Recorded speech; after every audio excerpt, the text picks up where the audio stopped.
All right, good morning, everybody. My name is Katarina Borovičková. I'm visiting the Institute for the year, and it is my pleasure to welcome you here today and chair the first session called the Regional Activity Theory and Data. So we'll have 3 speakers. Each speaker will have 30 minutes, and then at the end we'll have a 30-minute Q&A session, so please save your burning questions for the end. So we'll start with Elisa, and then we'll go, and then Morgan will take off, and then SImeaon. So please go ahead. All right. So thank you for having me here in such a great program. And today I'm going to talk about skill bias technical change and regional convergence. And most of the work is going to be US-based, both empirical and model-based evidence. But by the end of the day, I'm going to also show you that some patterns are also holding, not just for the US, but also for other countries, and start a discussion about that. So recently, in the last 20, 30 years, with seminal work on Barrow and Saleh-Martin, where we noticed that poorer states were growing faster than richer states in the US, and there was this idea that there was this, what economists call this regional convergence. However, this doesn't seem to hold anymore in the data, especially after 1980. If you look at this graph, where we actually plot this end of regional convergence a little bit better, basically, if you look at this graph, both the left-hand side and the right graph are the same. They have the same axis. On the x-axis, you have the log hourly wages of the initial year, 1940 on the left, and 1980 on the right. On the y-axis, we have the annual average wage growth between 1940 and 1980 on the left, and 1980-2010 on the right. And each dot is a metropolitan statistical area in the US. Then you see that between 1940 and 1980, cities that started with lower initial wages were actually growing faster than cities that started with higher initial wages. And so the slope of that line is what I'm going to call from now on this beta convergence rate, or the speed of convergence. But then if you look at the graph on the right, then you see that cities that in 1980 started with lower initial wages were not, on average, growing faster. And so that's what recently has been pointed out, is this end of cross-cities wage convergence.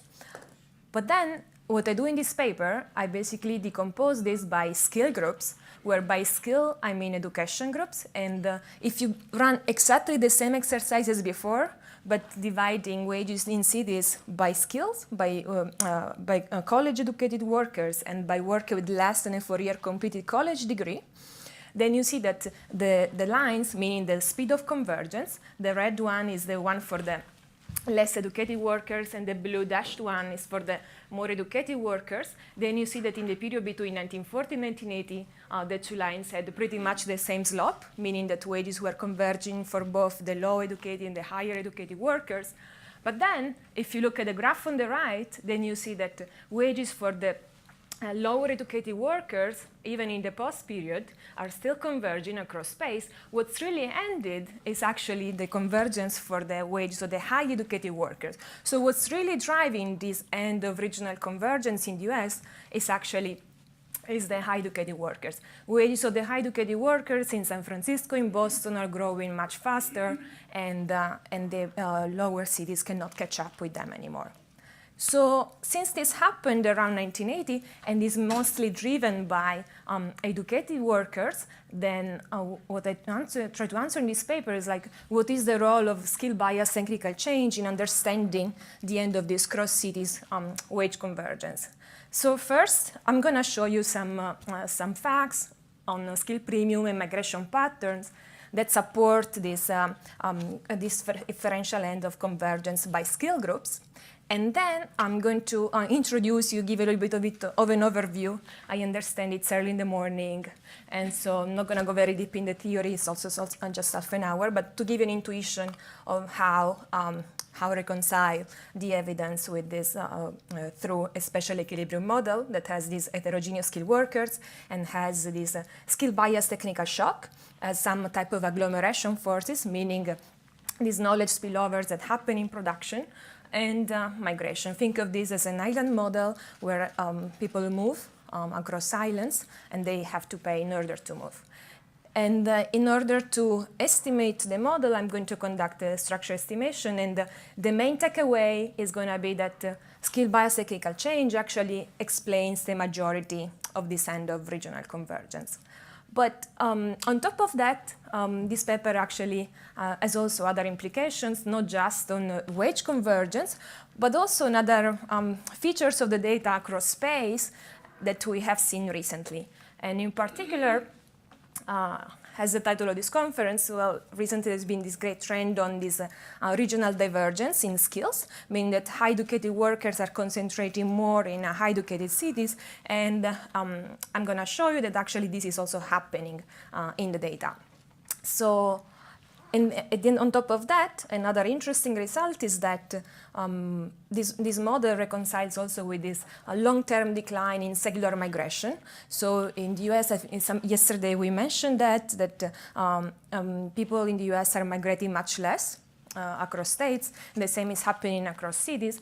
And this model actually is putting these places and these features together. So overall, what are the main contributions? Just empirically, we have this novel set of facts on this evolution of regional convergence, skill premium, and migration patterns, and theoretically introducing these heterogeneous skills and this endogenous agglomeration in this long-run spatial equilibrium model, which is going to be structurally estimated and quantified.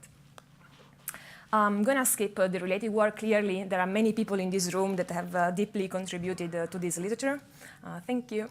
And so what are these empirical regularities? So the first one is the one I just showed you, meaning picture number 2, meaning that yes, it's true that regional convergence in wages declined, but it declined only among these high-skilled workers after 1980. And fact number 2 is about skill premium. So now, where there is a higher share of high-skilled workers, there is also a higher skill premium post-1980 in the cities. But before 1980, actually, where there was a higher share of high-skilled workers, there was lower skill premium. And this basically is saying that if you have a higher supply of skills, then they also get rewarded more. And if you think of a standard story of demand and supply, you should expect that if you have more skills, then each of them should be rewarded less because you have less scarcity of the factor. But here must be the case there may be some supply forces that must be dominated by demand forces, which may be consistent with technological shocks that favor one type of skills. It's consistent with agglomeration forces, and so on and so forth. And third fact is about migration patterns, and saying that where there is a higher initial share of high-skilled workers, then they also have a higher probability of getting high-skilled migrants over time. So places that, again, have higher-skilled workers, they're accumulating more and more high-skilled migrants. So migrants tend to be moving more where there is already high concentration of their type. And again, this fact number 3, is in line with fact number 2, that you should expect if I'm an extra high-skilled migrant, I should go where there is less of my type because I should be rewarded more, but instead I'm going where there is more of my type. I'm going where there is more competition. So probably the competition forces are less strong than the complementarity forces. Just to give you a little bit in detail of what these facts are, so fact number 2 is basically what I've plotted in this picture over time is that beta coefficient on that regression on top, which is the coefficient on the log of the high skill over the low skill in a location J, meaning cities at time t, over time by decades on the skill premium, meaning on the log of the wage of the high-skilled worker divided by the log of the wages of the low-skilled workers. And you see that this coefficient in the last 3 decades has actually become positive and significant. Fact number 3 is basically what I'm plotting here. I'm plotting this coefficient delta t, which is the coefficient on the interaction between a dummy, which says if a worker is a high-skilled worker, I in location J time t, interacting with the share of high skill over low skill worker in location J at time t, and where the dependent variable is the probability of worker I in location j time t to be a migrant. And so basically this is just saying that you're getting higher probability of getting migrants that are high skill where there is a location is already high skill. And this is going up over time. So this is basically all the empirical evidence I wanted to show you about the US. And before introducing a little bit what's the intuition of the model, let me put together what's the main idea. And the idea is that think of this as a story in which before 1980 there was a technological process that was skill neutral, and this was a push for convergence. Places, Minneapolis had some productivity level, and productivity would diffuse over time across space and nearby. And that was pushing for convergence. But then around the 80s, we have that technology becomes more skill biased, and that happens as a shift in the demand for skills at national level. And if you think that there are some type of endogenous agglomeration economies, which may depend on the skill, on the concentration of skills, may also depend on the population, then that pushes the sorting where there is already higher concentration of skills, because this increase in the demand at national level then benefit places where there is already higher concentration of these skills. And so makes San Francisco better and better. And if that happens, then high skill migrate even more to these high skill places. At the end of the day, there is going to be a higher match of high skill workers to high skill places. And if that happens, then wages are going to diverge, and skill concentration is going to diverge too. So the model, I'm just going to show you 2 slides about the model, which basically just to tell you what are the main ingredients. And you can think of this model as like where there is a heterogeneous demand of skills. So places demand skills differentially, and there is migration. You can move across the cities. Moving is costly, but eventually you could move. And there are these agglomeration forces, both in the production. There are also some amenity forces. And so the mechanism on top helped to explain my key, match the data with my key features. But you can think that, that may be other simultaneous forces that may be pushing for divergence. And yesterday, Kyle in particular talked a lot about housing regulations, and that it's something that has been also documented, that there is previous work saying that housing regulations differed, especially in that period, across the US a lot. They became higher in California, and that pushed away workers, but eventually pushed away more lower educated workers if you think that they have to pay higher share of their income on rent. And if that's the case, then human capital diverges, and then wages are going to diverge. So in order to be consistent, in order to make a quantitative statement of how much each mechanism may count into the model, then I'm going to have housing embedded in the model too.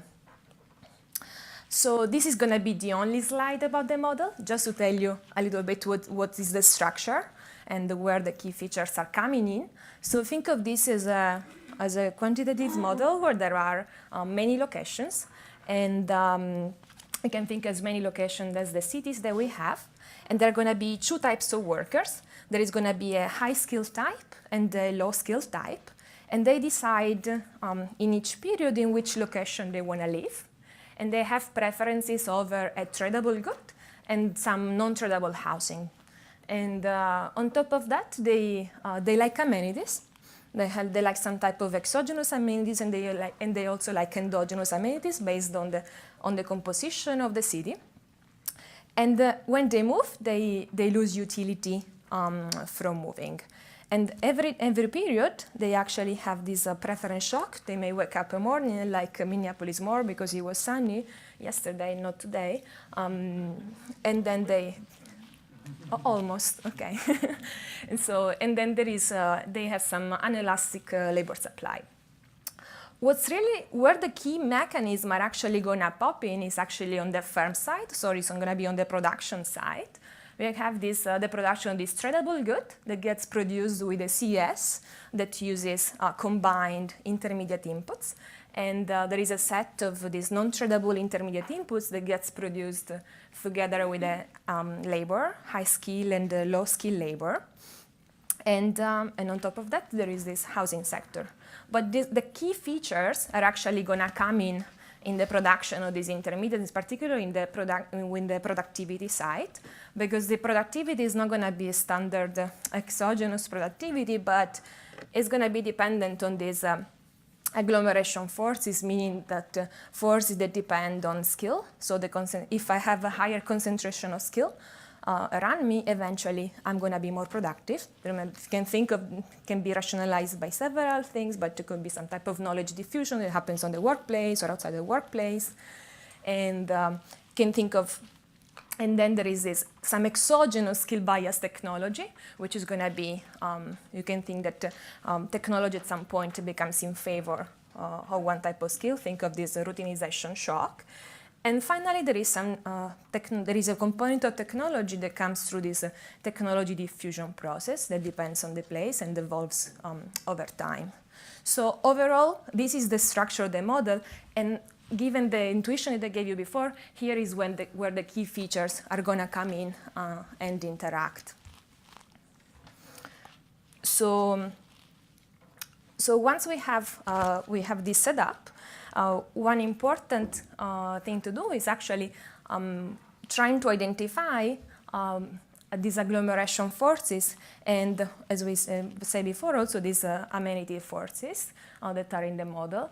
And some challenges that are into this estimation approach is that we need to separate this endogenous agglomeration and these endogenous amenities from some local productivity and local amenities, and that's a challenge that several people have found before, and also, given that the setup of this model is dynamic, then we need to keep into account that there is some path dependence in this technology diffusion, and we need to adjust for that.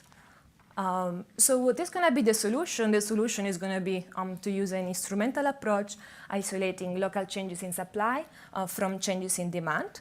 And as Rebecca has done before, we're going to use some changes in supply through housing regulation, land and availability, and also changes in demand through routinization shock by skill that David has built.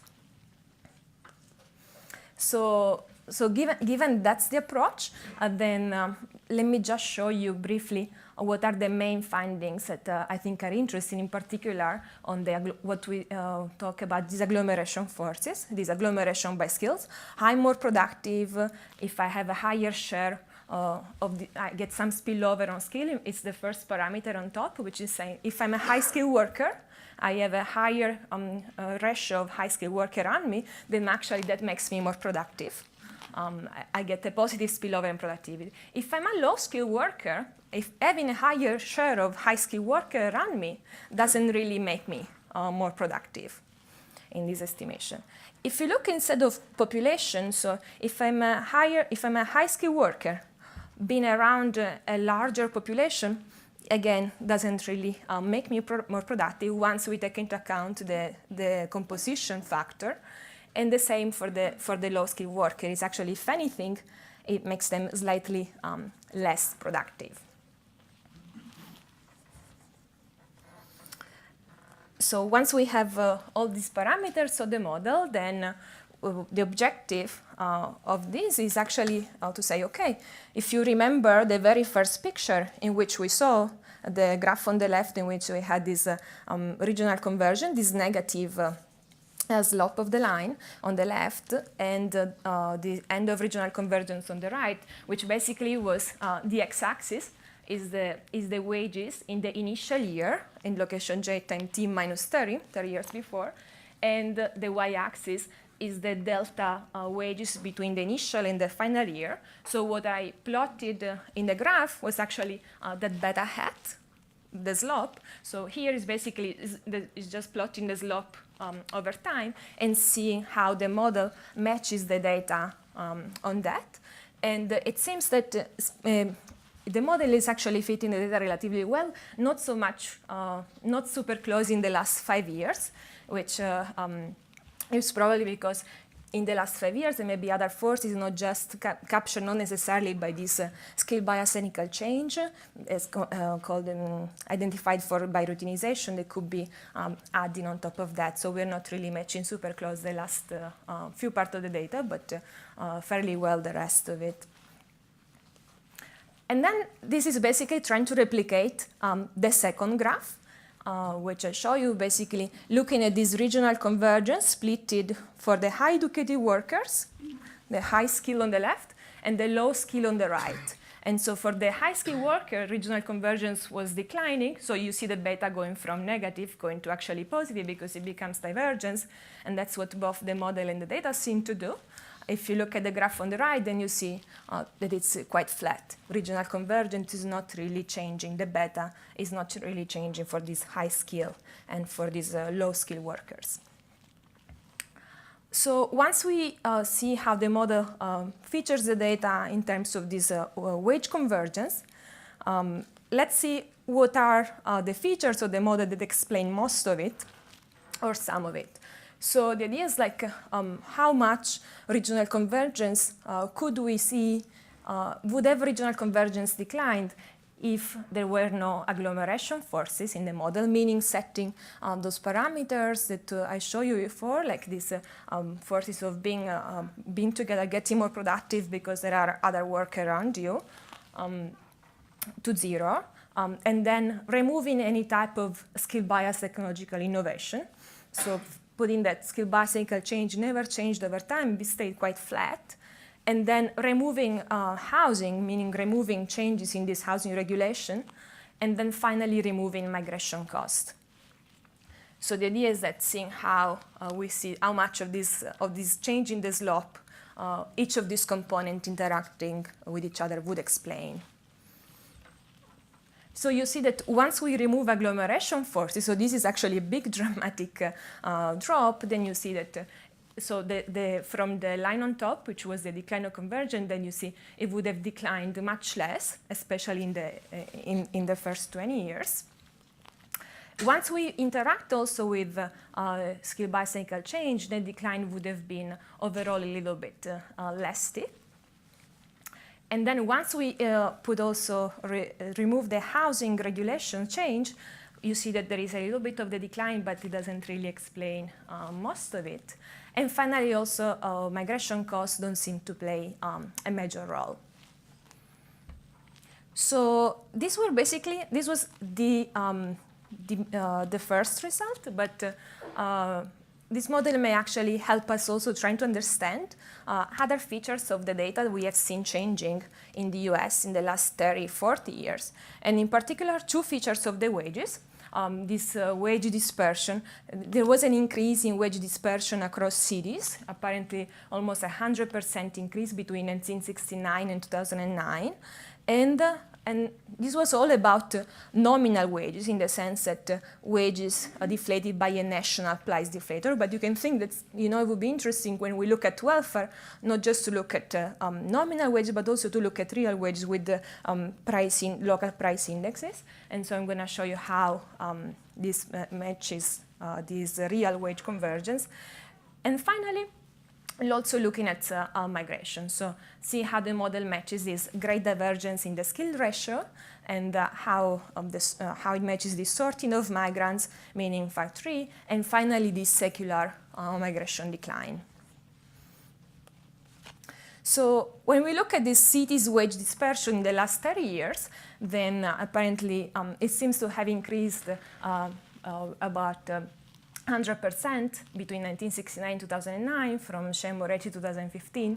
And then in this model, you actually see what is differently, how it works for the high-skilled worker and this low-skilled worker. So what the model is saying that most of this increase in this wage dispersion is actually being reproduced by the high-skilled worker and has been actually declining for the low-skilled workers. When we look at real wage convergence, meaning wages divided by the local price deflator. This is also, I think this would be interesting to have a deeper look at it. The problem is that local price indexes, especially back in time, are not extremely precise and largely available. So what I use for the data, I use rent prices. So take this with a grain of salt. But you see that both the total wage convergence was decreasing, again, but was mostly driven by the high-skilled workers and nothing at all for these low-skilled workers. So both for the nominal and the real wage convergence, we see similar pattern in the data and in the model. And when it came to this great divergence in the skill ratio, so meaning that instead of having wages on both axes, we replicate the very first exercise, but we have the skill ratio. You see that before 1980, places with the lower skill ratio were accumulating a larger concentration of skilled workers, but the opposite actually happens after 1980. And this is all in the data. And then if you compare data and model, then both go in the same direction. So the model also suggests this decline, this great divergence of skill.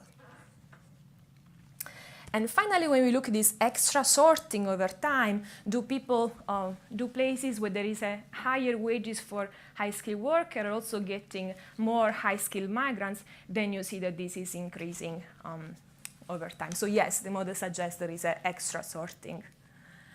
And finally, when we look at these migration rates, so we saw yesterday that migration rates are declining substantially over time, and both for the high-skilled worker and the low-skilled worker, and the model seems to replicate this to be happening.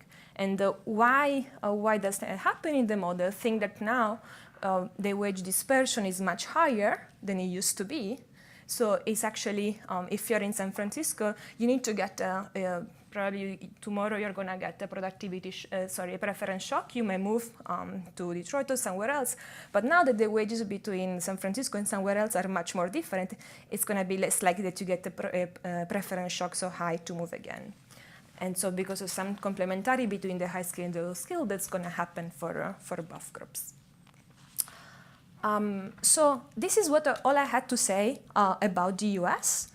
But, you know, one question is is the US just an isolated phenomenon? Are we seeing something that is ad hoc? And what's really happening in other countries?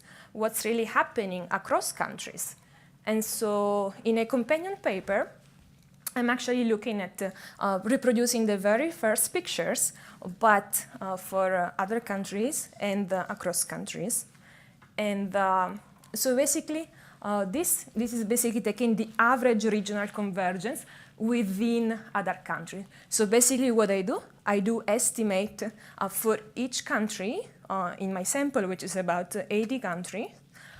This is not about wages, but this is about the GDP.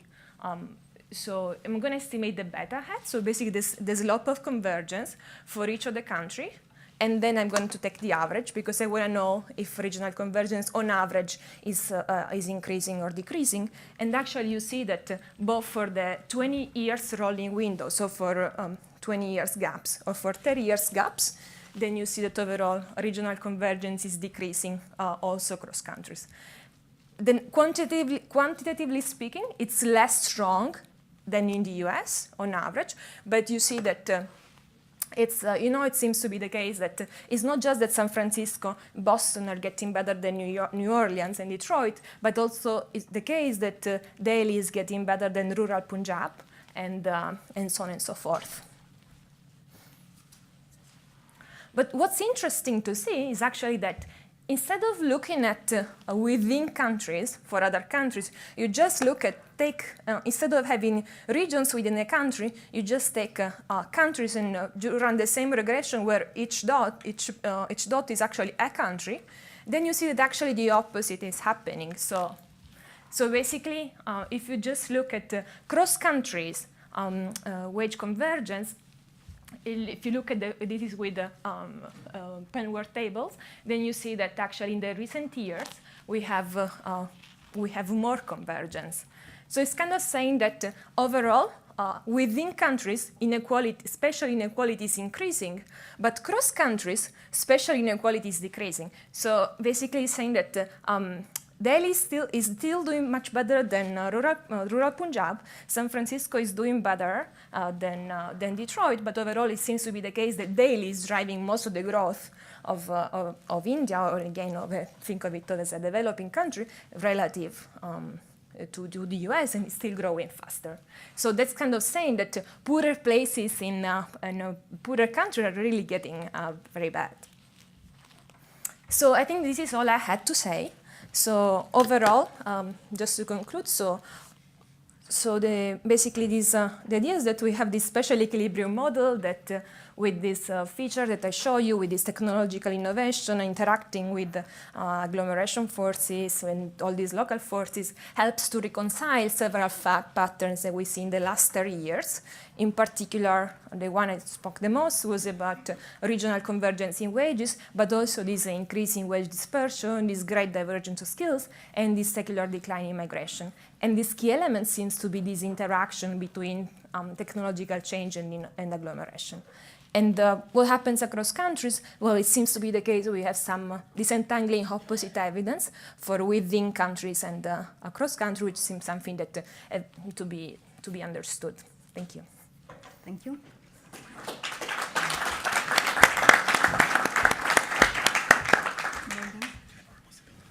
Yes. So Morgan is the next speaker. Okay.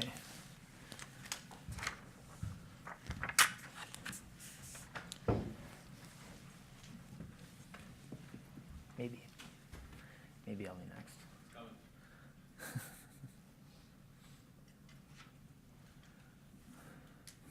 So this is it's just this. This is the slide.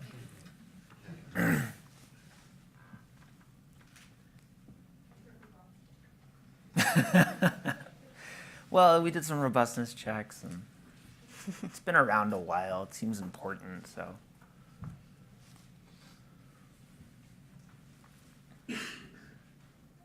Boom.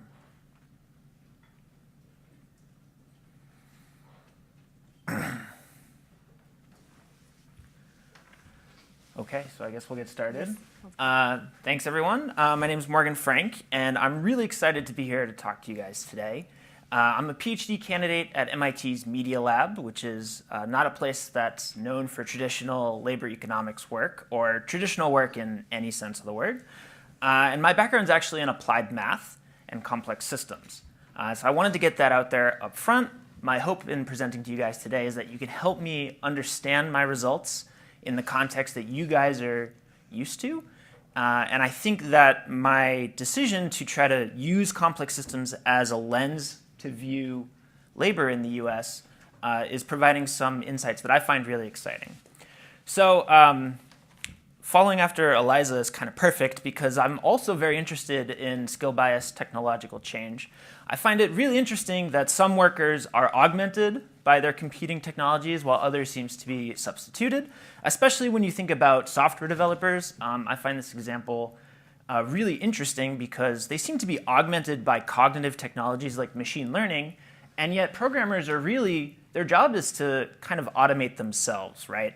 They're writing code that performs tasks that they would otherwise, or a human would otherwise have to do manually.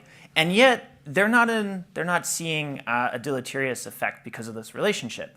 Now, this isn't a new story to you guys. Maybe this is something to do with cognitive versus physical skills and technology, or something to do with routine and non-routine labor. But I think there's some more information we can dig out of looking at more specific workplace skills. So another example to highlight this might be if we compare medical doctors and civil engineers. These are both highly paid, highly educated, cognitive, non-routine professions, but their skills are almost completely non-transferable. It's really hard for workers to switch between these two careers, and these two jobs are competing with very different technologies. So if we wanted to understand the impact of a specific piece of medical technology, let's say, we would need a really informed picture of the skill requirements that medical doctors rely on. Of course, I think many of you know the studies from Jim Besson on bank tellers and ATMs, national employment increased for bank tellers with the increased adoption of ATMs. And part of that is demand elasticity, but also the fundamental skill requirements for workers who wanted to be bank tellers shifted from requiring numerical and clerical skills to relying on social and cognitive skills. These bank tellers now act as sales representatives and customer service representatives for bank goods and services.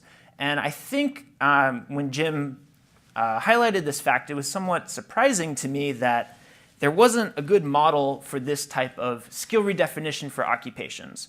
And I'm definitely not going to provide that here to you today. It seems like a really hard problem, but I'm hoping that we can work up to that problem as well. Also, following Elisa's work, I'm going to put this up here. This is another paper. I don't mean to spend too much time highlighting all the details of this paper. I mean to use it as a motivator. Here we looked at a few different data sets of predictions for how automatable different job titles are. And for each one, we then combined those predictions with employment distributions in different US cities and looked at the expected impact from automation in each US city. And what we observed is that there's a highly heterogeneous effect according to this measure. And regardless of the prediction data set we use, we find that small cities face greater impact from automation in the foreseeable future. So for me, what this highlights is that there's something going on that differentiates different occupations and also differentiates different workforces in US cities. So it pays for us to handle some of the complexity going on within this system to try to understand these heterogeneous effects. Okay, so I'm going to lay out a schematic for how I've been thinking about this problem. I'm imagining that there's this three-layered system. At the top, we have different workforces embodied by different cities that could be very populous or very rural, for example. But these different labor markets do not exist in isolation. There's flow of workers, there's flow of information between all of them. And if we want to understand any one of them, then we can look at the employment distribution and look at the relationships between different job titles within that employment distribution. So how easy is it for workers in a given city to move to other careers given the distribution of occupations and opportunities in that city? And why would a worker have an easy or hard time moving around between job titles? Well, it has to do with occupations as an abstract bundle of task and skill requirements. And of course, we can also draw relationships between tasks and skills. Things like skill complementarity, for example, might be well modeled at this scale. So these are pairs of skills that are more valuable when a worker has them together than if a worker has just one or the other. It might also be that by drawing connections between these different skills, if we're trying to approximate skill complementarity, then it could help us understand which skills are more attainable to workers based on the skills they already have. So I'm hoping that by fleshing out this model with a lot of specificity rather than zooming out, we can start to improve some of the forecasting of the aggregate labor trends that we tend to be interested in and that policymakers are interested in. In particular, I think many of you would agree that specific pieces of technology interact with really specific workplace tasks and skills. So in this example, you could imagine there's some new piece of computer vision software that performs a visual task and decreases the demand for human labor that can perform that visual task. In combination with other technologies that interact with other skills, these little perturbations to the system can accumulate and diffuse throughout the entire system to create changes in career mobility, to create changes in the spatial distribution of workers, and to impact the very definition of different job titles. Okay, so I showed you a cartoon. Let's try to fill in the cartoon. That's the goal. To do this, I'm going to use data from ONET. I'm sure many of you are familiar with this. This is a data set produced by the Bureau of Labor Statistics. They go out and survey workers and experts to highlight how important different workplace tasks and skills are to the completion of that worker's daily job. And we can aggregate these responses to relate different job titles to their underlying skill requirements on aggregate. Here, we're going to use something called revealed comparative advantage, which is mathematically the same as location quotient, if you guys are more familiar with that. Basically, it's how surprising or how important is this skill to a job compared to the importance of all other skills in all other jobs.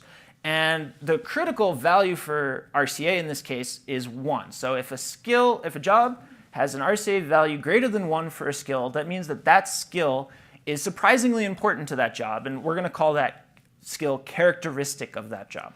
So here I is sort of an indicator function for that. Now once we've done this, we can begin to connect skills together based on the probability that they co-occur as characteristic across different job titles. So that's what we're doing here in the schematic. So this methodology is actually very similar to the product space. So this is work done by Ricardo Hausmann at Harvard and Cesar Hidalgo, who's at MIT for the moment. And what they found was a very core periphery structure here. So they were looking at the national exports of different countries, and they found that small economies are able to export goods that are on the periphery, and as the country's economy grows, they shift towards exporting goods that are in the center of this space, and that allows them some more mobility. So we might expect to see something very similar when we repeat this exercise for workplace tasks and skills. In fact, we don't. What we observe is a highly polarized space of skills. So let me just explain this visualization for those of you who aren't used to looking at networks. Here, each circle represents a different workplace task or skill. I'm coloring those skills based on their ONET skill category or task category. So this is just something handed down by ONET. And I'm drawing lines between skills if they have sufficiently high probability of co-occurring as characteristic across different job titles. The way the layout is determined here, actually the x-axis and the y-axis aren't meaningful at all. What's really meaningful is the connections between different skills, and we're using something called a forced spring layout, which is a really standard way to visualize networks. Basically what happens when you use this visualization algorithm is that skills end up near each other if they have a strong connection between them or if they have strong connection between shared neighbors. Okay, so here we noted that it's not a core periphery structure. We observe a very polarized space of skills, and we can apply some clustering techniques to indeed quantify that there are 2 skill types in this space. On the right, we have sensory and physical skills. So these are things like low light vision, manual dexterity, stamina, strength. Those are all skills you would find on the right side of this space. On the left side of this space, we have social and cognitive skills. So these are things like complex problem solving, mathematics, programming, but also persuasion and negotiation and interacting with peers. Okay. So what does this space tell us about different job titles? Here, we're going to take each job title and project them onto the space of skills based on the skills that are characteristic of that job. So if we look at dishwasher in the bottom left, we're going to color in the skills that are characteristic of the dishwasher using black nodes. So we see that dishwashers rely most strongly on sensory and physical skills. And when we look at average annual wages for dishwasher nationwide, they make about $18,000 a year. What we find is when we do this for occupations that make higher and higher annual wages, we observe a smooth transition from relying on sensory physical skills to instead relying on social and cognitive skills. We can do the same thing for whole urban workforces. So here we have skills data for each occupation. We combine that data with employment distributions in cities. We apply location quotient, again, to identify characteristic skills of different cities, and then project cities onto this space again. And here we find that cities with higher median household income, which also tend to be larger cities, again, smoothly transition from relying on sensory physical skills to relying on social and cognitive skills instead. So, and it's not just that. So what this highlights is that it seems the 2 skill types that we identified in our naive, completely data-driven approach allowed us to distinguish something about skills using just a very simple measurement about how strongly do you rely on one skill type or the other. But when we instead rely on the specific connections between different skills, we can actually start to predict the skill requirements of jobs that workers are transitioning to based on the skills that the job requires that the worker is transitioning from. So here we're using data from the Community Population Survey. And in general, what we find is that workers who begin in an occupation that relies on many sensory physical skills, like in the bottom left, they tend to move to other jobs that also rely on many sensory physical skills. They can move pretty freely on the right side of the network. Similarly, workers who begin in occupations that rely on many social and cognitive skills, they can move very freely to other jobs that also rely on social and cognitive skills. However, workers who begin in occupations that are sort of evenly straddling between the two, they appear to be unable or unwilling to move to occupations that are strongly relying on one skill type or the other. And actually, these three sort of modes of behavior are actually reflected when we bin national employment according to their reliance on social and cognitive skills. So that's this blue distribution here where we observe a trimodal distribution. And the hump in the middle represents workers who appear to be stuck in between these two skill types. So in summary, one reason I got into this is I was really interested in the hollowing of the middle class narrative. In this plot, a few different time periods are compared, and in each time period, I think David Alder looked at the annual wages for different job titles and ranked occupations according to those annual wages, and looked at the change in employment share for different percentiles of occupations at the beginning and the end of these time periods, and concluded that employment share is increasing for low and high skill employment at the expense of middle skill employment. So I think what's going on is this result is also related to the skill types that we uncovered here. In particular, we saw that occupations that rely more strongly on social and cognitive skills tend to make higher and higher annual wages. So what this suggests to me is that although the analysis of the hollowing of the middle class talked about low and high skills, our data-driven analysis here had no assumptions about how many skill types we would recover. It could have been 3 or 4 or 5 different skill types, but instead the data told us there's 2. And these seem to correspond to the low and high skills that perhaps David Alder was talking about at the hollowing of the middle class. That's what I'd like to suggest. Okay, but let's bring it back to cities. We did this analysis between occupations and different skills, but what does this mean for the spatial mobility of workers? To do this, we're going to condense some of this skill information and create a new network that relates different occupations to each other based on how similar their underlying skill requirements are. So again, we're going to use revealed comparative advantage and identify the skills that are characteristic for each job title. And this time, we're going to calculate the skill similarity between pairs of jobs based on the number of shared skills that are characteristic. So that's the skill similarity calculation.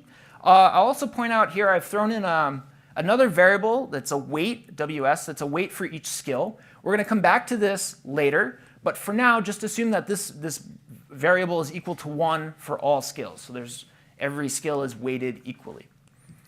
When we construct this new job network, this is what we observe. You'll notice it's not polarized like the skill network was. Instead, we recover a core periphery structure. I've colored different job titles based on how strongly connected they are to all other jobs in total. And you can see that there's a real big variety in how occupation tend towards the core of this space or tends towards the periphery based on their total similarity to other jobs.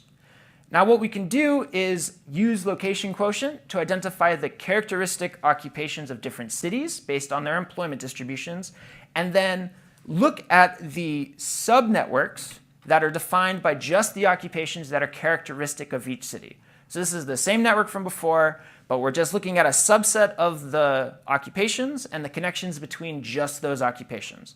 So for example, we have Chicago on the left, and we have Orlando, Florida on the right. And we can look at the intersection between the characteristic jobs in Chicago and Orlando and look at that subnetwork instead, and that's all the way on the right. For comparison, let's look at another pair of cities. Here we have Boston compared to Napa, California. And in this case, compared to the previous slide, we see that the overlap network for Boston and Napa seems to be smaller, both in terms of the number of occupations that they share as characteristic, and also less densely connected than the previous slide. So I'm proposing a measure that I'm calling job tightness that captures both of these effects. So we're using here, I'm defining a vector for each city. So that's a binary vector across jobs with a 1 in that component if that job is characteristic for that city. And then JJ here represents a job-job matrix. So this is mathematically equivalent to the network we saw before, and it's a matrix detailing the strength of skill similarity between every pair of jobs. So this measure here is basically saying how strongly connected is this subnetwork based on the occupations that are shared in those two cities. And we're actually controlling for the total size here. So there's sort of two dimensions to keep in mind: number of nodes that are shared and how densely connected that subnetwork is. So I propose that this measure could relate to the spatial mobility of workers seeking to change between these two urban workforces. And that's because we saw that the skill information allowed us to say something about a worker's ability to switch between different job titles. So if there are many shared job titles and there are many connections between those shared job titles, perhaps that means there's more employment opportunity for workers seeking to move from city A to city B. That's the idea. I'm going to test this by looking at two different data sets. First, I'm looking at the number of emplaned passengers that flew between pairs of cities in 2015. This data comes from the Bureau of Transportation Statistics. And the reason we might find success here is because the Bureau of Transportation Statistics claims that flight data, about 60% of flights in the US are explained, they're business related.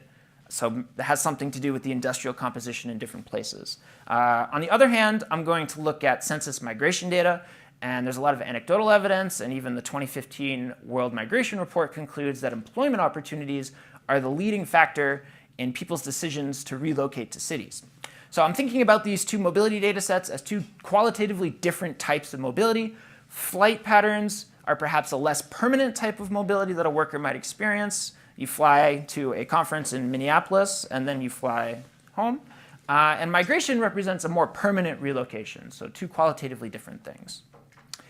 And when we look at this job tightness calculation for each pair of cities, we find some really strong relationships between the flow of people between pairs of cities and this job tightness score. So here, this is just reporting Pearson correlation.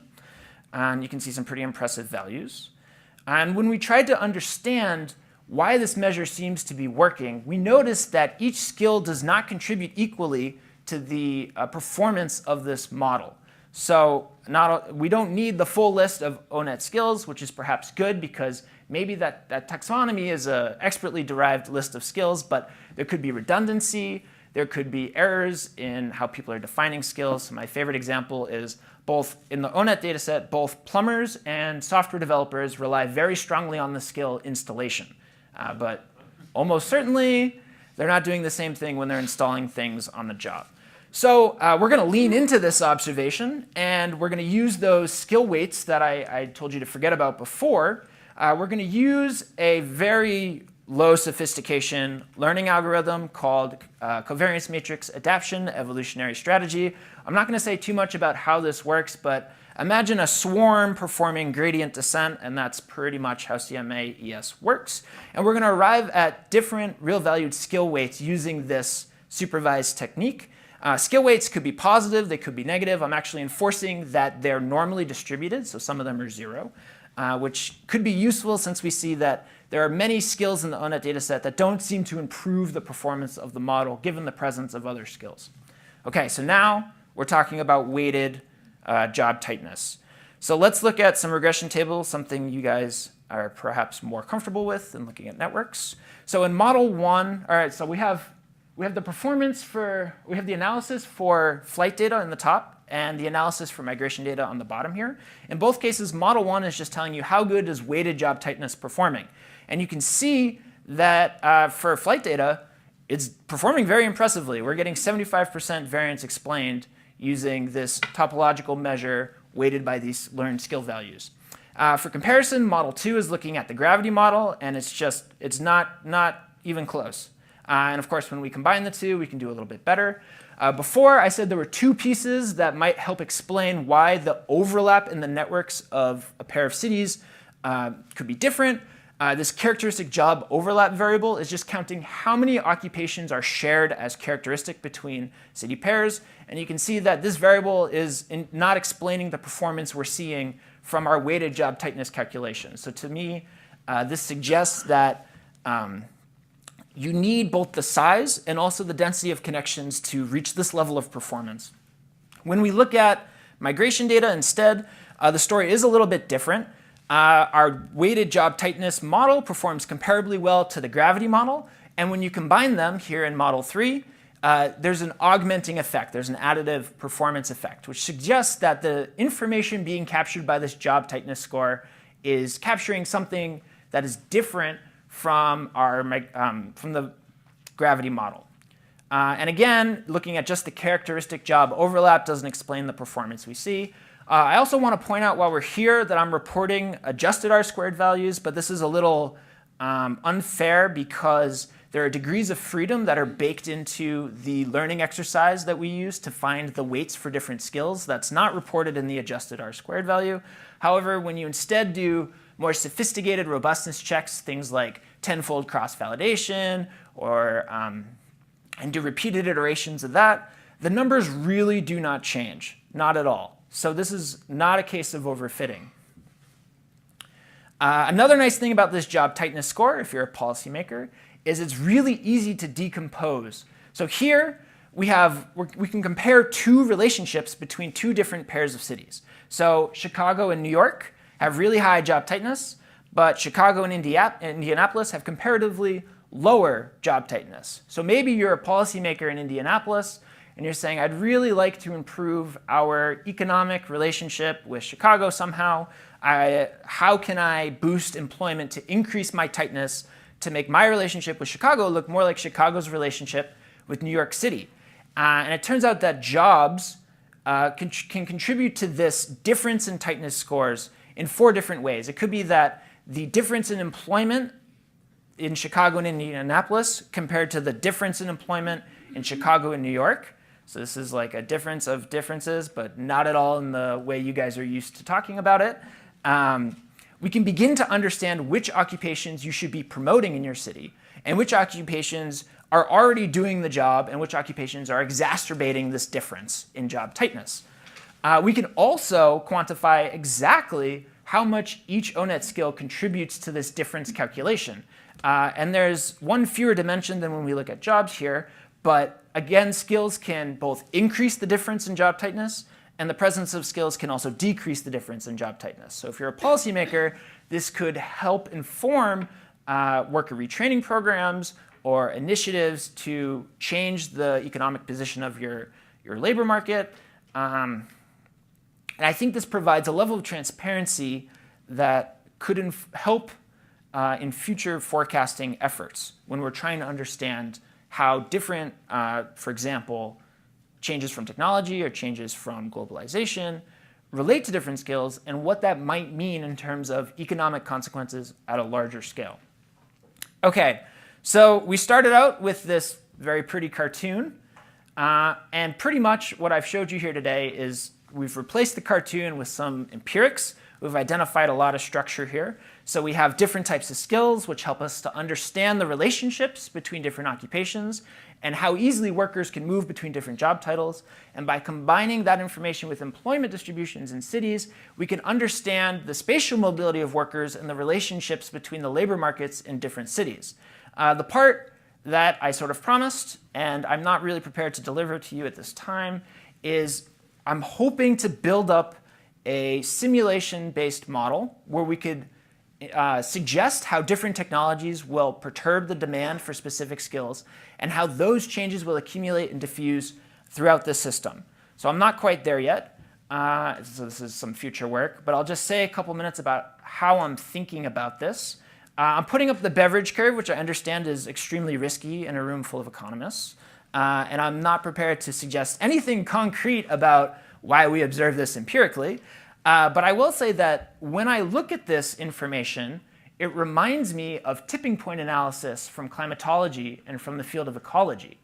In those systems, you see diagrams like the one on the right here, where as you tune some parameter, in this case maybe the number of skills that are in your workforce, things remain roughly stable around some stable fixed point, and then all of a sudden there's a dramatic phase shift. So if you're paying attention to global climate studies, there's been some concerns about this type of behavior in the news lately, where some people are suggesting that the global climate is just about to switch in an irreversible way. And how do we know that we're approaching one of these phase transitions if you can't analytically write down this whole phase diagram.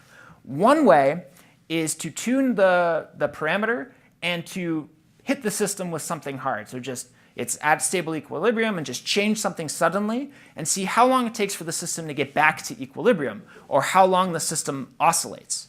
So I'm looking at this Beverage Curve, and it looks like that in the early 2000s, we were sort of, the labor market was living in a really happy state, and then something kicked the system around 2008, 2010, maybe an unemployment shock, and that caused the entire system to swing out, and perhaps now it's returning to the same stable behavior as before, or maybe it's returning to a new equilibrium. I don't know. I'm not going to risk it and venture any guess. But I think there's a connection between these two ideas as well. Also, I was reminded by David Otter's slide yesterday. He looked at I think, employment for manufacturing workers. He observed there was a growth, and then it sort of plateaued, and then it fell, and there was no specific technological change that he could point to explain that difference.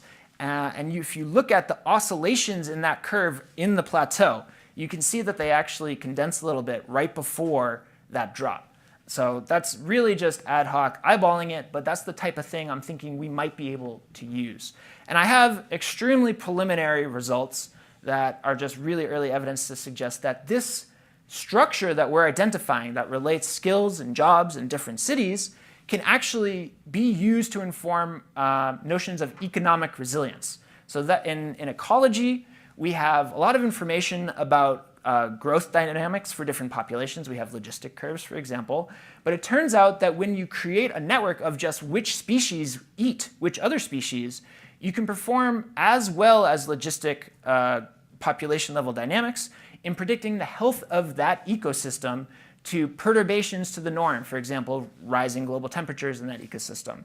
And when we borrow some of these structural resilience measures from ecology, and just very naively apply them with the analogy of occupations as different animals, skills as different plants, and cities as different ecosystems, we find there's a relationship between some of these measures for structural resilience and the expected impact from automation that I presented earlier on in a motivating slide.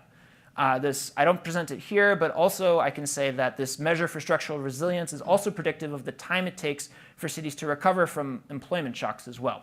So this is promising preliminary stuff, and I hope I can report back to you with some further results on this in the near future.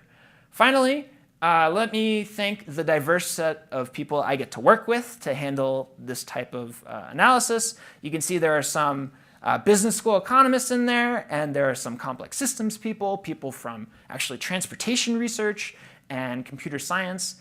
And so it's really thanks to working with this diverse set of people that I get to connect all these really disparate ideas to handle this one problem. So thank you.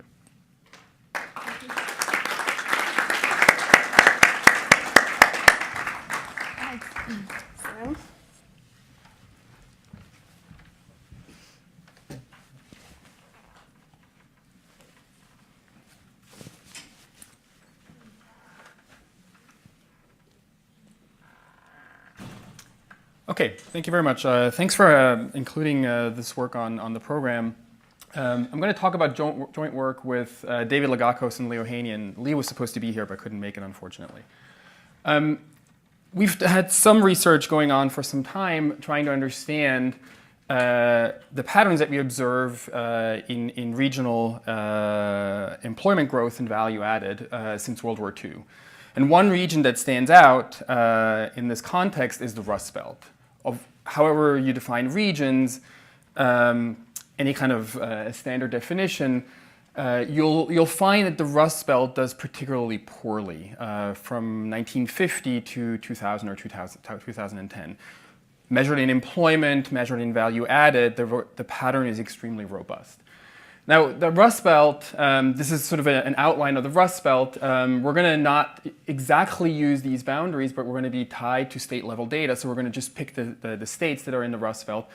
And what's important, of course, to remember is that in the Rust Belt, in 1950, it turns out to be the case that certain types of industries were highly concentrated, right? So here you see automotive in this Michigan, Ohio, Indiana area. and we have metals a little further to the east, for instance. But there's other industries that are highly concentrated in the Rust Belt as well, such as rubber tires, which was almost entirely based in Akron, Ohio. Now, to start with, I want to just set the stage by showing you 4 key facts that we think are salient in terms of understanding this regional development. And then we're going to try to connect those by way of a structural model.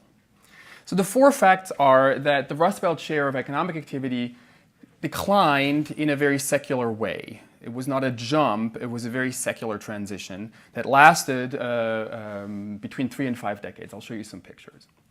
The other thing that we pick up is that Rust Belt wages right at the end of World War II were substantially higher than comparable wages in comparable occupations elsewhere in the country.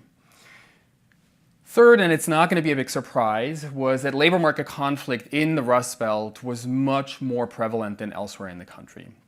And then last, and that's going to be a crucial ingredient in our model, is to show that productivity growth in the Rust Belt, especially in the industries that were heavily concentrated in the Rust Belt, was weak compared to the rest of the United States. Now, if you will, there's maybe a 5th fact, which is we observe a pretty significant shift in the 1980s. All of these patterns tend to go through some kind of transition in the early 1980s. What we find is that in terms of employment and value added, the decline of the Rust Belt slows down considerably. In fact, you might argue that it's actually flatlining after that. So there's no further decline. We observe that the measured wage premia drops significantly in the early 80s. We also pick up a significant decrease in labor market conflict around that time.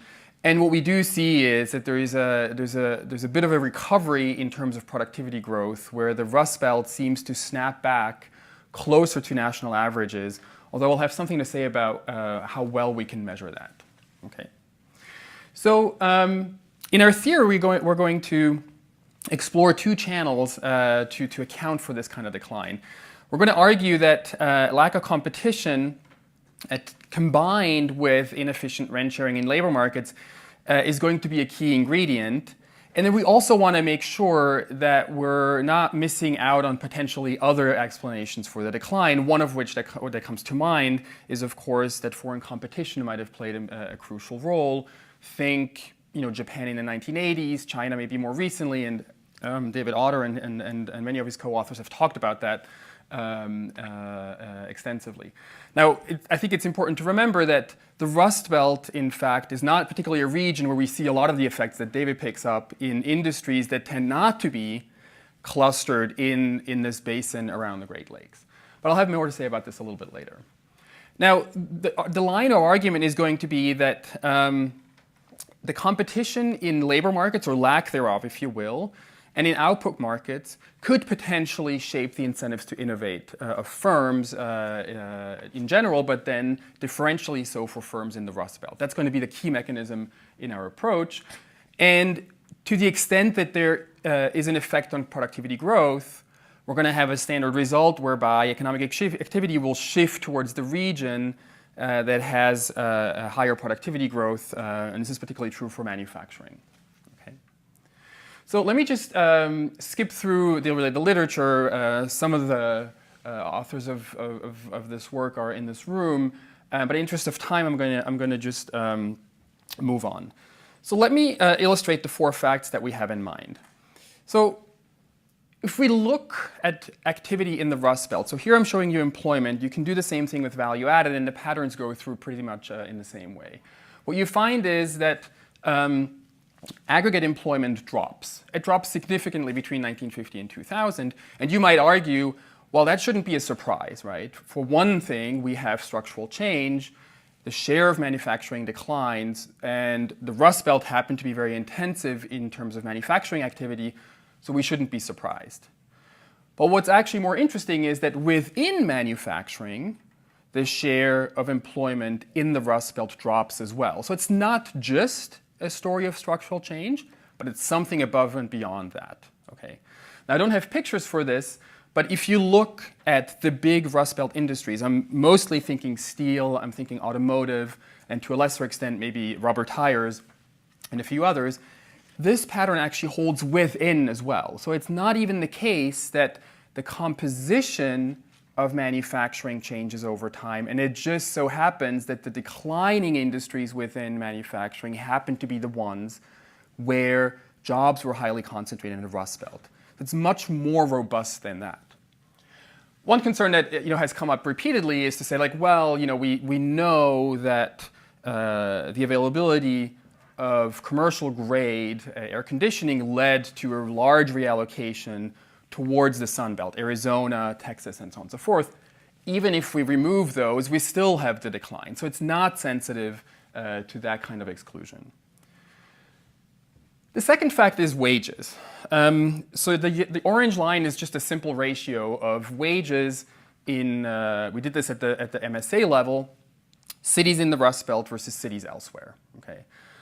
Now you might argue, well, that's not really a fair comparison because maybe the skill composition changes. We've talked about skills earlier today.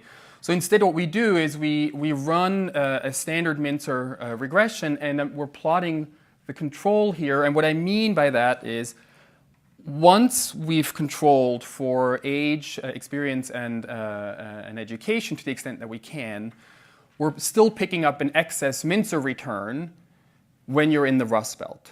And that's what we're plotting here, and that's still pretty high, right? So it's roughly 12%. The key is, after 1980, we seem to observe a sort of a pretty significant shift in terms of that pattern. These skill premia drop quite dramatically, and in fact, let me go, these skill premia drop pretty dramatically in the early 1980s, and that's actually correlated with other measures of labor conflict that I'll talk about in a second. Okay. The third fact is that labor management relations were challenging, let's put it that way. And here we're just showing you some suggestive evidence in terms of unionization rates, where you clearly see that overall unionization rates are higher in the Rust Belt, but they're particularly strong, right, in manufacturing in the Rust Belt. So the unionization rate from 1973 to 1980, which we grabbed from the CPS, is about 48% compared to about 28% in the rest of manufacturing. And if you look at the overall rate, it's a similar pattern. Now, I do want to be open-minded about unionizations. It doesn't mean that the presence of unions is perfectly correlated with labor market conflict. There are examples of industries that are heavily unionized, but that do not have particularly conflictual labor relations. And so we want to be mindful of that. So one way to pick up the conflict aspect of labor relations is to just look at actual work stoppages instead. And there you actually see that the manufacturing in the Rust Belt, and in fact more broadly speaking, the Rust Belt really is different from the rest of the country. Work stoppages are a very pervasive feature of the Rust Belt. A different way to look at this actually is all pre-1980. That will be crucial for our model because we want to have a sense of the extent of labor market conflict pre-1980. We also want to be mindful of the evolution over time. So what I'm plotting here is just the raw number of work stoppages involving 1,000 workers or more. So these are kind of pretty significant work stoppages. And what you see is they're consistently high up until the early 1980s, and then in 82, 83, we see a sharp drop, and it really stays low from there onward. So that's kind of another instance where we see a pre versus post early 1980s pattern, and it's going to be crucial in terms of tracing out the path of the evolution of economic activity between the Rust Belt and the rest of the country. Productivity growth was low in the Rust Belt. So here we're plotting labor productivity growth in kind of your standard Rust Belt industries. The way we do it is we have a cutoff where we measure employment concentration in the Rust Belt relative to employment overall in that same industry. So these are the industries that are most strongly concentrated in the Rust Belt. And what you see is, with maybe just one or two exceptions, you see that from 1958 to 1985, on average, they tend to grow about 0.6 percentage points lower than manufacturing overall. Now, that might not seem like very much, but it's over a 50-year time period, or almost here. 30-year time period, or almost. So that will accumulate to quite a bit of a gap by the time you arrive in 1985. What you do also see is, again, the theme of a change in the mid-'80s appearing, that you pick up an acceleration in Rust Belt productivity growth. In fact, here it looks like it's actually surpassing the rest of the economy.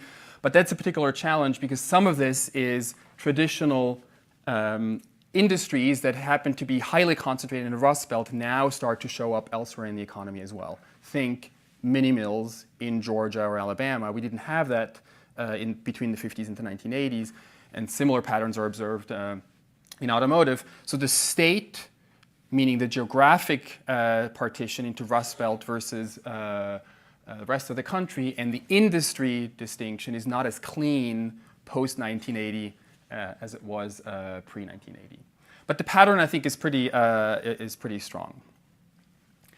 Now, where might this low productivity growth come from? There's pretty ample anecdotal evidence that the Rust Belt industries were technologically behind the frontier, some of which is based on work by Jim Schmitz, who argues that work rules were particularly complex and onerous in these industries, and that's part of the explanation why they show up as being low productivity. Another mechanism was that adoption rates were pretty low and slow. By that I mean, we not only observe that incumbent producers are kind of slow to switch to new technologies, we actually even observe that incumbent producers tend to make investments in older vintages when newer vintages were already marketable and used elsewhere. So there's a sense in which there's a long time lag in terms of adoption, and we see this in the steel industry, we see this in autos, and we see it in the tire industry as well. So the mechanism we're going to emphasize is going to be the channel whereby labor market conflict leads to very inefficient rent sharing, and that's documented in the literature as well, which in turn has this dynamic effect of depressing innovation or technology adoption, and that is the reason why we see low employment growth. Now, this is anecdotal, of course, so you may want to see a little bit more systematic evidence that connects the employment growth to the very beginning of the mechanism, which is labor market conflict. So what we use here is we look at work stoppages that are collected by the Bureau of Labor Statistics from 57 to 78, and we check how well this can explain or is correlated with employment growth. So here we're looking at log employment growth from 1950 to 2000. The column I want you to focus on is this one here, where we have a full set of industry fixed effect at the SIC two-digit level and state fixed effect. So we're soaking up industry and state fixed effects, and we're just checking how much is left over in terms of the effect on work stoppages. Number one, it's statistically highly significant, and the effect is economically quite large in terms of how much employment growth is affected by these work stoppages. You can also look at unionization rates. That's a little bit more challenging because it only actually appears in the CPS in 1973. So we're using 1973 to 1980, in fact. Sorry, that's a typo. And again, this is the column I want you to focus on, where we saturated the regression with a full set of industry and state fixed effects. And again, we see that the effect of unionization, even after we clean up for industry and state fixed effects, is quite strong, statistically speaking. And it also turns out to be significant economically speaking. So it accounts for a pretty sizable share of the difference in employment growth we observe. You might be concerned that we're picking up a simple correlation, right? Is it the case that employment growth is below par because there's unionization or work stoppages, or is it the reverse argument, right? Are these industries that are not growing to begin with, right? And labor is trying to sort of on its way out as the industry disappears, is trying to sort of appropriate rents. It could go both ways, right? Now that's a bit more of a challenge. So what we did is we went back and looked at pre-Wagner Act data. So prior to 1934, of course, the labor laws were very different, right? And labor unions were not a very common feature in the United States. So what we're looking is the extent to which industries in certain places were unionized. We don't have unionization data, but we have work stoppages that were collected by the BLS. To what extent can labor conflict early on in this old legal regime potentially account for the change in log employment growth between 1950 and 2000? And it turns out that it's still pretty strong. So this is again, the regression that's saturated with fixed effects. We have a statistically significant effect on these strikes. And it doesn't look like a big coefficient, but the number of stoppages is actually pretty high, right? So if you take a one standard deviation, that's something like plus minus 82 stoppages. So this actually turns out to be a pretty significant effect on log employment growth post-World War II. It's not exactly an IV regression, but it's as close as we can get to argue that there is a causal relationship going from labor market conflict to employment rather than the other way around. Okay, so now we kind of need to bring all of these elements together, and we're going to write down a model that has a couple of moving parts, many of which are not particularly sort of controversial. I think we take some ingredients that are fairly standard in the trade literature, that are fairly standard in the structural change literature, and I'm not going to spend too much time on this, but I'm going to tell you a little bit about the part of the model that we think is key to the mechanism that we're trying to shed light on. So in the model, there are two regions in the United States, the Rust Belt and the rest of the country. We have two sectors. There's a manufacturing sector and a non-tradables, think services. And we have two countries, the US and then the rest of the world. In terms of the technologies, we're keeping things extremely simple in the sense that all technologies, production technologies, are linear in labor. We're abstracting from capital altogether here, just to keep the task somewhat more tractable.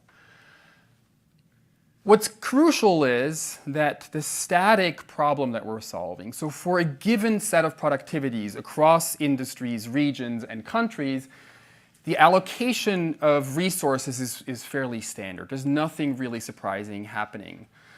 And that's just because we're sort of leaning very heavily on existing models of trade. In this case, we're using an Armagen trade model, and the labor allocation in that context is very well understood. In terms of manufacturers versus services, we assume that these two are gross complements in a CES production technology, and we have the standard results that emerge from structural change models, whereby labor allocation, of course, is a function of income and the relative productivities. What's crucial is that we model labor markets in the Rust Belt as being non-competitive. So there's going to be a union through which employers have to go in order to hire labor. Think of it as a very simplified way, a very stylized way of thinking about the closed shop environment that prevailed at that time in the Rust Belt. Now, even though the labor market is not competitive, we've written it down on purpose in such a way that the static allocation of resources is not affected by that. So it's not a static problem where you think that payrolls are maybe bloated in the Rust Belt. That's not the story we're interested in here. We're going to focus on the dynamics of the model, and that's where this labor market assumption will kick in. But it does not kick in the static allocation problem. To just shed some light on how the mechanism works, I have to give you a little bit more information on the model. So we're assuming that there is a final good that's region-specific. Why is that? Well, because the final good consists of manufactured inputs, right? But also of local non-tradables. So those are region-specific. So the output, the final good that's consumed by households and will be used for investment as well, is going to be indexed by the region here. It's just a little dot. Okay. Now, this composite here in itself can be broken down further. So these are just non-tradables. There's nothing interesting happening above and beyond this. But manufacturers are themselves a CS composite of output from a continuum of sectors, right? And within each sector, there's going to be a continuum of varieties or producers, all of which produce differentiated varieties at home, but also abroad. So asterisks here are foreign manufacturers in sector I of variety J.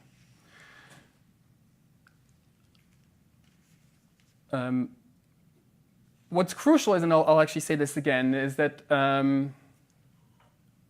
this elasticity here, as is standard in the structural change literature, is going to be between 0 and 1. So these are gross complements between non-tradables and manufacturers.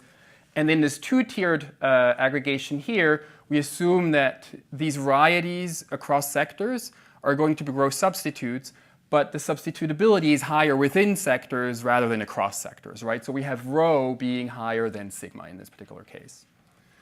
Okay, so this final good is what households consume, but it's also going to be the input into the technology that allows firms to innovate. Now, in terms of the geography, right, I haven't told you yet how that works, but the way we're approaching it is to say certain industries are located in the Rust Belt. Now, remember, those are indexed by I. We're just going to assume that from those indexed from 0 up to some cutoff lambda are Rust Belt industries, and those from lambda 1 are located in the rest of the country. Okay? Now, that matters because these firms in these sectors are going to be facing different labor markets, right? Anywhere in the country, except the Rust Belt industries in manufacturing are going to have competitive labor markets, and the Rust Belt manufacturers are going to have to are confronted with this non-competitive labor market whereby they have to go through a labor union that has collective bargaining power on behalf of all its workers, right? So it coordinates the actions of all its workers. And that we're going to parameterize very simply with this parameter beta, and you'll see where that kicks in and why it matters. Like I said, the production function is very linear, it's very simple. It's just a linear technology in labor. What's novel here is that we're allowing individual firms to make improvements to the technology that they operate. So if ZT is today's technology here, they can invest a certain number of units of the final good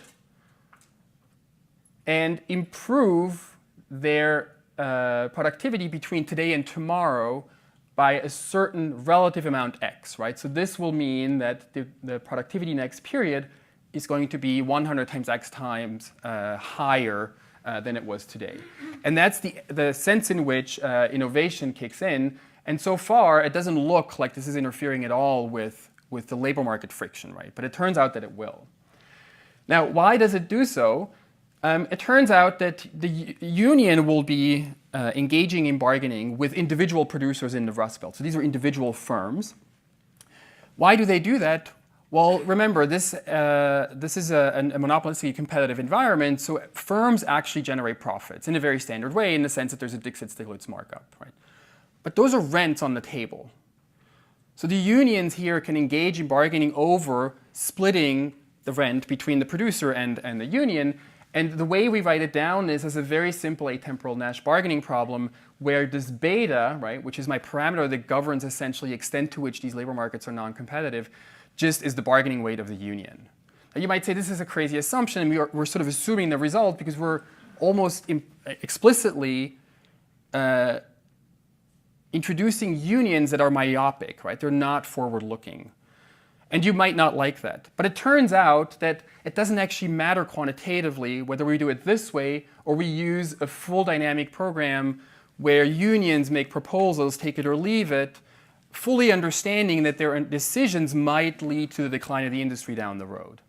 So it turns out to be very robust to different types of protocols. So in the sense, or in the interest of simplicity, we just stick with this atemporal Nash bargaining protocol, and it works quite fine. So this is the dynamic problem. I'm not really going to walk you through all of this, except to say that an individual producer here will make an innovation decision, taking all the other innovation decisions as given by all the other producers. And the distinction between rest of the country producers and Rust Belt producers is showing up in this one place where my beta shows up again, right? Because this is now incorporating the effect that there's a stage at which you bargain over the surplus, and what the firm gets to keep is just a fraction 1 minus beta of the surplus on the table each period. The fraction beta goes to the workers, right? And so that's really like the key wedge that's going to drive differential innovation rates between Rust Belt producers and rest of the country producers.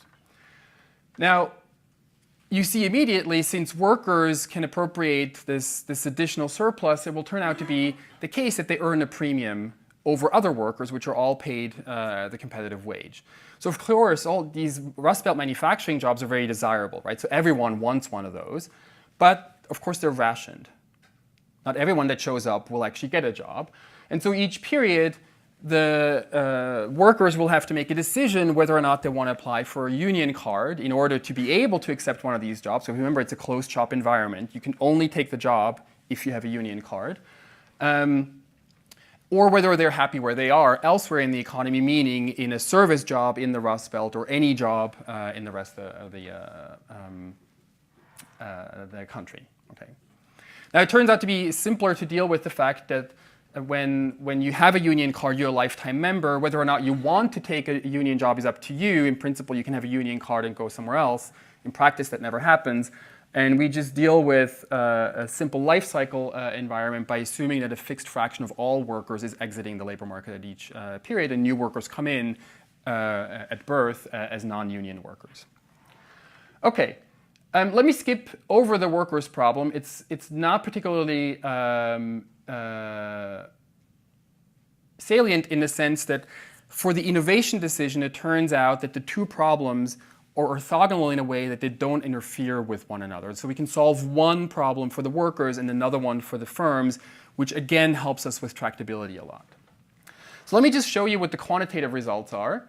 And the question we're going to ask is, how much of the decline that you observe in the data can we account for with this particular mechanism that we have in this model? And we're going to discipline this exercise by essentially governing how much competition there is in the various markets that we think are salient. Right? We're going to take into account the fact that there are foreign producers, and we can discipline the exercise by looking at trade and import shares. And we're going to look at the effect of labor markets, and we're going to use these estimated wage premiums that I showed you earlier to govern this parameter beta, right, which we know will interact with the innovation decision. And what we're looking for is this sort of secular rise in import shares, very steady. And as far as the labor market is concerned, we want to be able to account for the fact that the wage premia are high, but then they change, right? So we want to be flexible enough to account for the time path of these premia. So this is what we need to do. We have a number of parameters that govern different aspects of this model. And to some extent, these individual parameters sort of drive a particular moment in the data. But with the exception of two of these, really the parameters jointly determine the moments in the data. And then we're going to take those moments and compare them to what we observe empirically. So here are the targets. I'm just going to highlight one or two, which is we want to match the rise in the aggregate import share, which has risen quite significantly from 1950 to 2000, from 3% of GDP to 12.3% of GDP. So it's one big trend.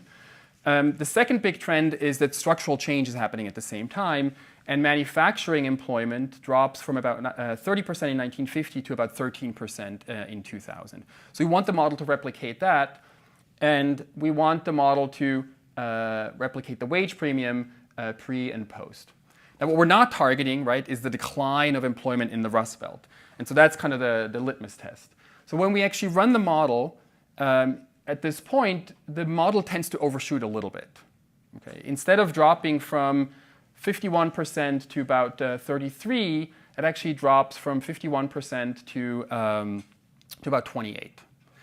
And one reason this is happening is because we have not yet allowed, in 1950, for there to be differential comparative advantage for Rust Belt producers in the United States. we now have the data to do this, but we haven't actually implemented it because it adds 2 more state variables to the model, and we haven't yet solved it. We do, however, know how the model will behave, knowing that the Rust Belt had a comparative advantage in manufacturing in 1950. And that will actually lead to a flattening of this curve, and it's now effectively a quantitative question, to which extent that additional margin will get us closer to the red line in the data. We've done some robustness checks, but I'm out of time. You could check what happens if the union was more accommodating from the get-go. You see that the decline is about 50% of what it is in our benchmark. You can check what happens when there is no structural change and autarky, so the trajectory looks quite different. We've done a number of robustness checks and are planning to do quite a bit more. But let me conclude here by simply saying that I think we have written down a reasonably tractable model that captures a salient feature whereby inefficiencies in labor markets are not relevant in a static sense, but turn out to be very important in terms of the dynamic of the economy. And we think it's a tool that has potentially applications much beyond just thinking about the shift of economic activity out of the Rust Belt towards the rest of the country. So let me stop here. I'm slightly over time, and I think we're going to open up for questions. Yes. Thank you. Thank you.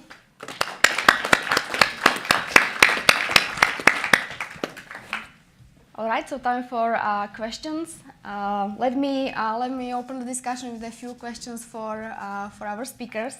So Elisa, you are the only one who didn't put a map of the US in your presentation. So I was wondering if you were to do it and plot the cities which had the highest gain in the skilled labor, whether we would see some interesting patterns. Yeah, so actually I don't know if you saw the maps on the New York Times regarding the elections, the recent elections, the 2017 elections. So they look very much similar in terms of skill composition and wages, very similar to how people also voted across space. That's the type of map you should expect, how they would both in wages and skill composition. I have a question for Morgan too. Okay.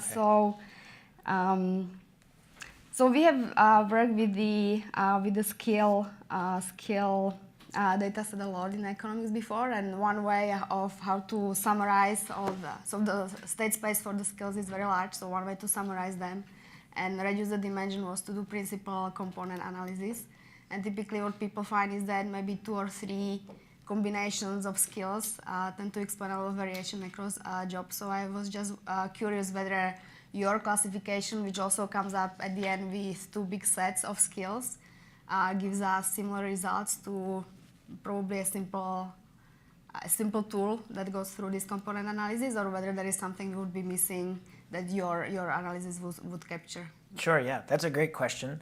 And indeed, when we're trying to compare our skill network to more aggregate things like annual wages for different occupations, we get a lot of traction by just using the 2 skill types we identified. And methodologically, PCA and the methods we applied were fundamentally, well, not fundamentally different. They were different, but appreciably similar. And so I think that when you're interested in the aggregate story, yeah, maybe you could get away with just using PCA.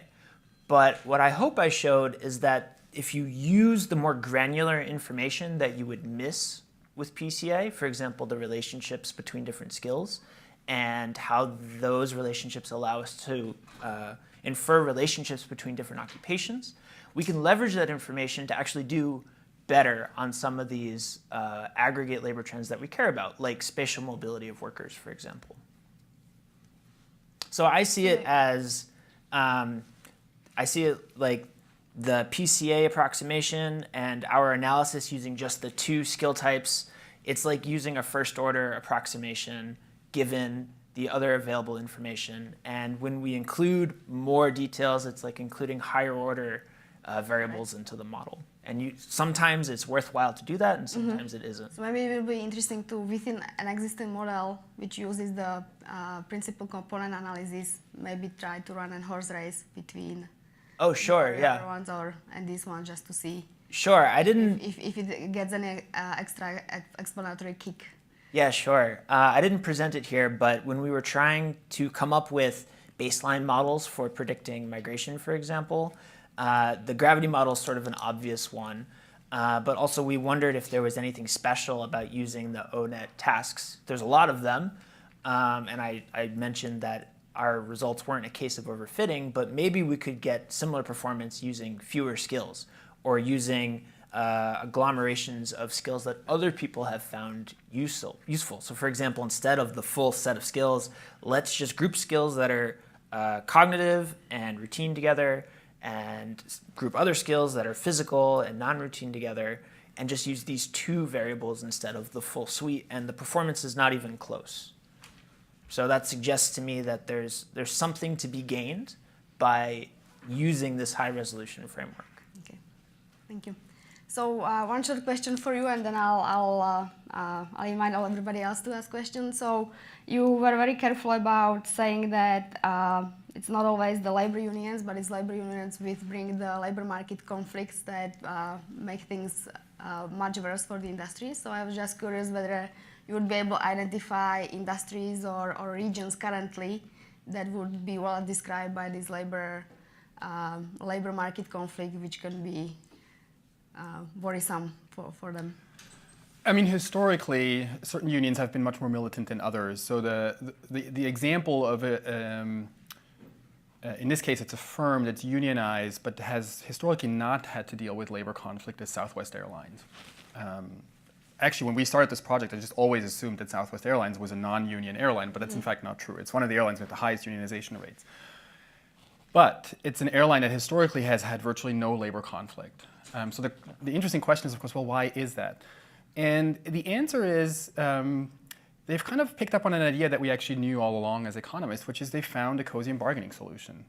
It's profit sharing, and the employees own a large share of the firm.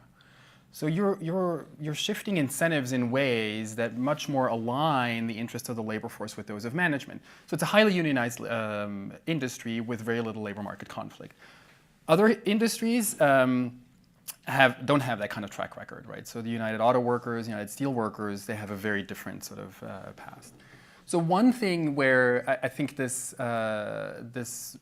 might be relevant in terms of thinking of the effects of unions is the recent attempts for food workers to be unionized in mostly in fairly sizable segments like McDonald's and so on and so forth, right? So the question is, what are the implications? What kind of union can we expect to get? The bigger question there is, of course, unions tend to be successful with bargaining when there is something on the table to bargain over. It's not quite clear how much there is to bargain over in these fast food franchises. There may be something, but it's not quite clear that you get the kinds of rents in terms of magnitudes that we had in the auto industry and in the steel industry, for the simple reason is that those weren't particularly competitive industries, right? So there is evidence to suggest that output markets weren't very competitive, so there were pretty big rents on the table. So I think we don't have like a particularly strong stand one way or the other, but I think we learned a lot in terms of what kinds of contexts are the ones where this mechanism is something that is a plausible trajectory, whereas other markets and other industries where this might be less of a salient feature. So there should be mics going around, so whoever has a mic, please go ahead and ask a question. Thank you very much. Fascinating presentations. 2 quick points for Elisa and 1 for Morgan. I have been working on something related, and I'm quite aware of the problem with price indices. But if you just use rent, that's a real problem because there are substitutions. Second point, it wasn't clear to me that did you assume a special equilibrium in the model? I wasn't sure. Now for Morgan, quickly, you know, with the beverage curve, there is at least 33-year-old theory that explains this as counter-cyclical loops. Mm-hmm. So, but you seem to be seeing more. You seem to be seeing catastrophes and things. So I'm curious to see how far you're going to take this. But anyway, it's very interesting. Thank you. Yeah, so regarding rents, I agree with you. So I think historical price indexes, like especially before 1980, a little bit at the regional level, at the city level, are very hard to get. So that's why I didn't push so much on that side and in the data. So I just wanted to make a comparison because I thought that was the best we could have, at least before 1980. Although I think it would be, would be great, would be nice to do a little bit something a bit more sophisticated. But the model instead can give you a full price index for all the time period, just because it has the price of the local intermediates and the rent combined. So it's just a little bit of a comparison with the data pre-1980. And the second question is like about assuming spatial equilibrium. No, I mean, this is just like, it's a spatial equilibrium model, so it's like the model is going to converge, it's like get to the equilibrium, but it's not that the spatial equilibrium is going to be assumed all the time. Okay, thanks for the question. And like I hinted in the talk, I understand. Yeah, I've seen people I respect who are in business schools get out of depth talking about the beverage curve really quickly. So I will try not to do that myself.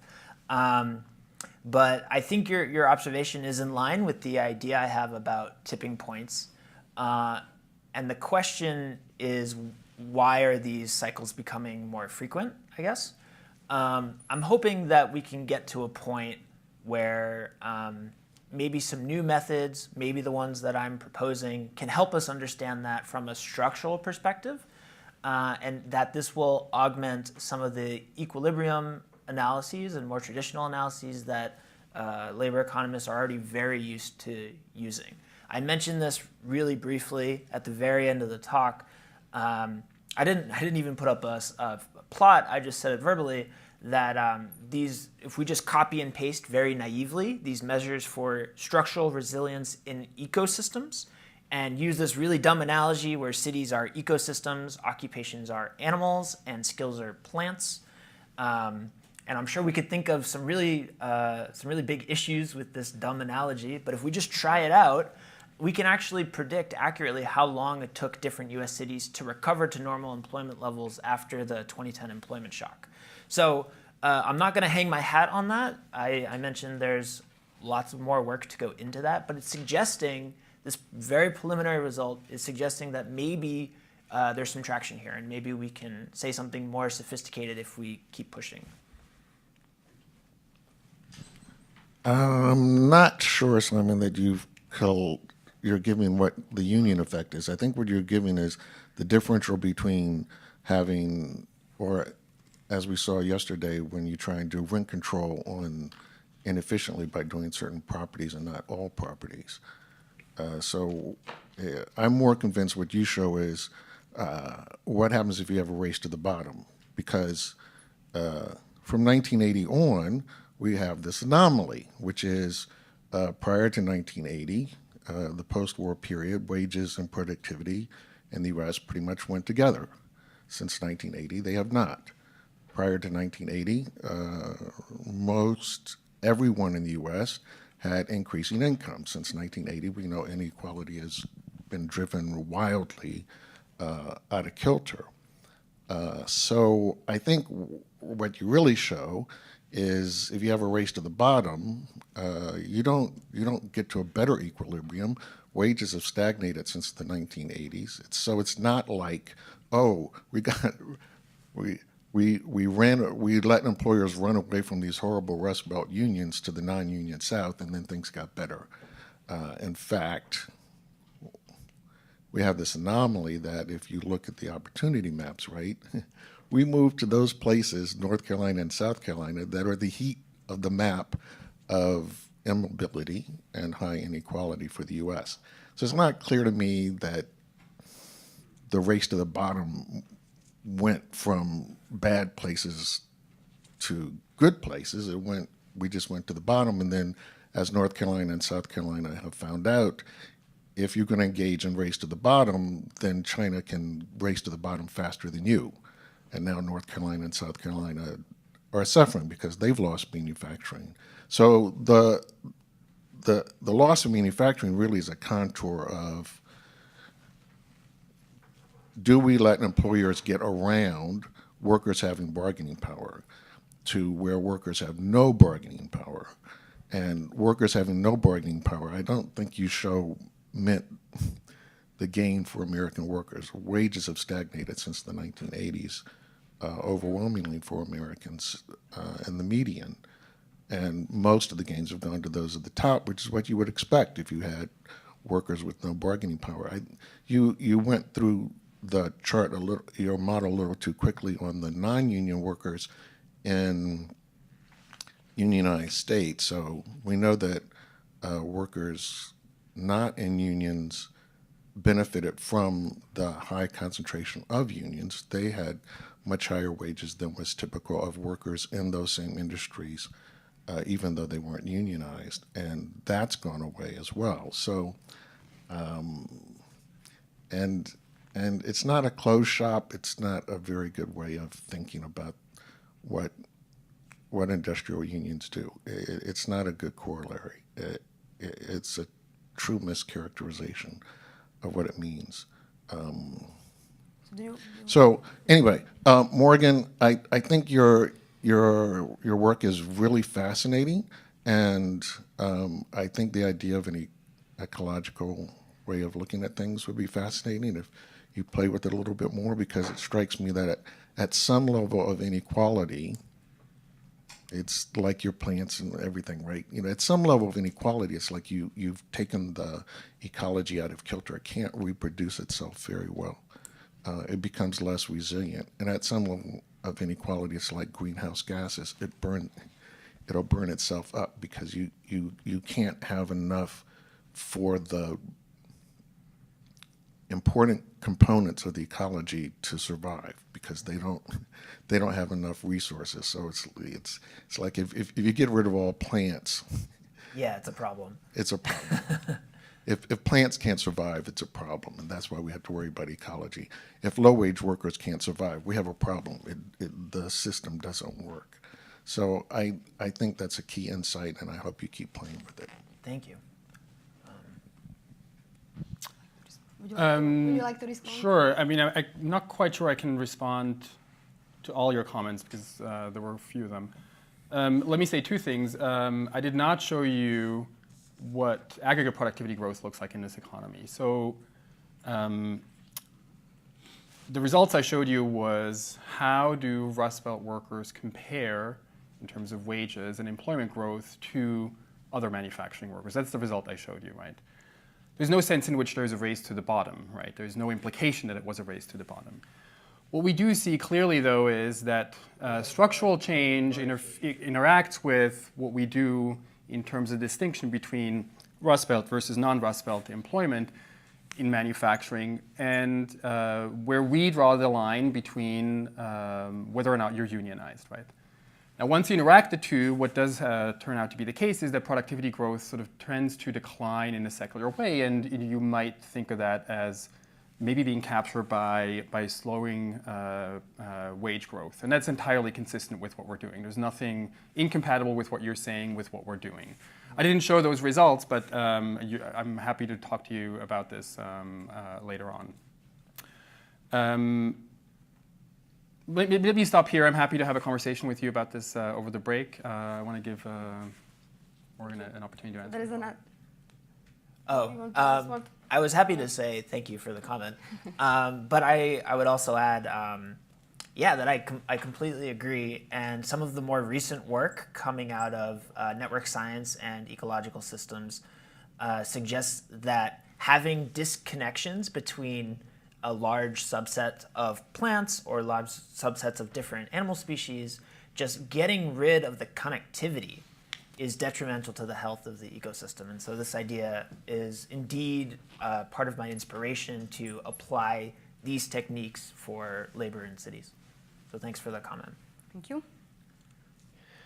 Hi, so you mentioned during your presentation that policymakers might consider looking at connections with other cities as a way of identifying potential high return areas to invest in developing their workforce. And I'm curious what sort of institutions you think of as playing that role. And it struck me as interesting because you see a lot about sector specific kind of workforce efforts within a city, how thinking about connections between cities might change that conversation for policymakers. And then regarding the union question, I guess I had a sort of a similar line of questioning as the previous comment. I was just curious, it seems strange to do Rust Belt versus rest of nation just because you lump in, New England with the South. And I am curious if you were able to interrogate how it might look different, looking at more regionally and less as kind of Rust Belt versus everyone else, whether there was any potential to see other regional variation there. And then lastly, maybe I'm oversimplifying this, but with the differences in convergence between low skill and high skill occupations, I'm just curious if you think of the rise of minimum wage pushes and the unionization efforts at places like McDonald's, if that's kind of almost a response to that in a way that low wage workers might see high wage earners diverging from other cities, and you have these local kind of efforts to close that gap and make that lack of divergence replicate in the lower wage sectors. Thank you. So let's start with you. So we have looked at much more disaggregated evidence. And so, for instance, there's a number of cases that you can look at. You can look at, say, Massachusetts versus North Carolina versus, say, Washington State, right? Now, it's true that they don't all follow the same trajectory. What actually they do have in common, and which sets them apart from the Rust Belt, is that what you observe outside the Rust Belt is that at the MSA level, but also at the state level, you find that states respond very quickly to changes in, say, industry composition, right? So you're affected by an exogenous shock in one particular industry. They tend to reinvent themselves in a different industry, right? So employment tends to shift from declining industries to growing industries. And you see that in places like Seattle. Famously, there was a billboard, last one out, turn off the lights. It's hard to remember that, right, when you go to Seattle these days. But it was heavily reliant on aircraft manufacturing, and now the labor force is much more diverse and the industry mix is much more diverse. Same is true for Massachusetts. It's probably less so for North Carolina, where the textile industry and the furniture industry went through a pretty sizable downturn, and North Carolina hasn't quite reinvented itself to the extent that others have. So we have looked at it. In the end, I think there's a lot of food for thought for follow-up projects, but we're not actually going to pursue this line of inquiry here in this particular project. But there's lots that we can say at the MSA level, where we have clustering effects and things like that are very interesting to look at, that we just cannot incorporate into a general equilibrium framework in the way that we do it here. Okay, thanks for the question. I have to confess that I do not have a deep knowledge of different policy institutions in different cities, but I'm hoping to learn more about that, which is part of the reason I'm here.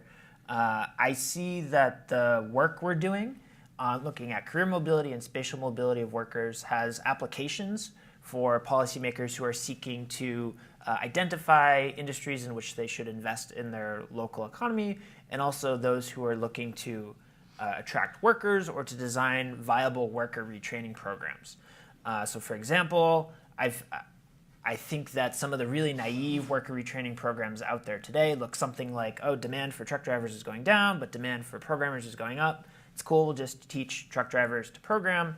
And part of our results suggest that actually in this space of skills that we uncover, the physical skills that drivers use and the cognitive skills that programmers require are actually far apart in that space. So that might not be a viable strategy at large. I'm also hoping that policymakers can use some of the insights that we're revealing to basically mimic other economies that they feel are doing better than them in some sense. One way could be in terms of resilience to technological change. We saw with Elisa's work, and I briefly put up my own map, we saw that there's heterogeneous effect across different regions of the US and across different cities. So it might make sense for different urban economies to strengthen their connection to larger economies that seem to be more robust, or to themselves mimic whatever it is that's making those economies more robust separately. And I'm hoping that we can help them do that. So unfortunately, we're running out of time. So Elisa, if you can quickly respond, and then we'll go for coffee. Yes, so basically just saying that, yes, we did look at local policies like right-to-work laws and unionization, and they don't seem to affect much the estimates of the regional convergence.